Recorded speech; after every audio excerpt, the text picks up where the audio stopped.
ఆవిడ మనసుకు శాంతినిచ్చాడు దేవుడు. హల్లెలూయా. ఈరోజు నీవు ఏ బాధతో ఉన్నావో, ఏ వేదనతో ఉన్నావో, ఏ ప్రార్థన అవసరత నువ్వు మాటికి ఆయన చెంతకు చేస్తున్నావో దాని అర్థం ఆయన క్లియర్ గా తీయగలడు. ప్రార్థన అంటే ఆయనకు అర్థం క్లియర్ గా తెలుస్తుంది. అందుకు మరియా, నేను పురుషుని ఎరుగని దానను, నాకిది మరి అంతే కదండి. ఇప్పుడు మరియకి ప్రధానం అయ్యిందా లేదా? అప్పటికి ఎంగేజ్మెంట్ అయ్యింది. ఎంగేజ్మెంట్ అయ్యి ప్రార్థన చేసుకుంటుంది. ప్రార్థన చేసుకుంటే సడన్ గా దేవదూత వచ్చింది. దేవదూత వస్తే ఏమైనా ఎక్స్పెక్ట్ చేసింది మరియా? మరియా, నీ పెళ్లి బాగా జరగాలని ప్రేయర్ చేసుకుని నీ పెళ్లి బాగా జరిగిద్దమ్మా.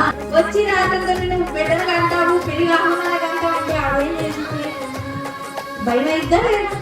దేవుని ఆలోచన, దేవుని మాటలో మనుషులకు అర్థము మరియతో అంటుంటే ఆవిడ అడిగింది, నాకు ఇది ఎలా జరిగిందని చెప్పిన వాడు ఎవరు? దేవదూత వచ్చి చెప్పింది. అవునా? మరి అది ఎలా జరిగిందో కూడా ఎవరు చెప్పాలి? అలా చెప్పాలి కదా. It's impossible with God. Abraham కాలంలో అదే మాట, అసాధ్యమైనది లేదు. మరియ కాలంలో కూడా అదే మాట, అసాధ్యమైనది లేదు. ఈ రోజున దేవుడు మీతో చెప్తున్నాడు, రెండే మాటలు చెప్తున్నాను. ఒకటి, అసాధ్యమైనది లేదు. రెండు, ఆయన మాట నిరంతకము. కానీ ఆయన మాట నిరంతరం అంటే శూన్యం అవ్వదంట, చేసి వెళ్ళిపోతాడు. అదే ఒకే మాటలో 5 రొట్టెలు 5,000 మంది తిన్నారా? ఏమైనా మాయ చేశాడా? అమ్మకాన్ని చెప్పాడా? పంచి పెట్టినాడు. అంతేనా? అంతేనా? సమాధానం కలదానిపై పో అన్నాడు. అంతేనా? ఆయన మాటకే కార్యాలు జరుగుతూ వచ్చాయి. మరి నీకేమన్నా మాట ఇచ్చాడు దేవుడు? అష్టానికి తీసుకున్నావా వాగ్దానం? తీసుకుంటారా? ఏ వాగ్దానం వచ్చిందో ఉందా? అదే దేవుడు నీకు చెప్పిన మాట. హల్లెలూయా. ఇప్పుడు ఆ మాటను పట్టుకోవాలి.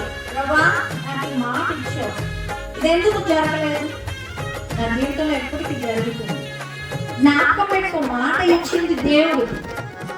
అది కాగితమే, కానీ నీలో క్రియ జరిగించేది అదే. హల్లెలూయా. పోసేటప్పుడు నీళ్ళే, తాగేటప్పుడు ఏమైపోయింది? నువ్వు ఆదివారం తీసుకుంటేనే ద్రాక్ష రసమే, కానీ నీ శరీరం అది దేవుడి రక్తం అవుతుంది. హల్లెలూయా. మాట అసాధ్యమైనది లేదు, ఆయన మాట నిరర్థకము కాదు. ఈ రెండు పట్టుకుని క్రిస్మస్ లో నుంచి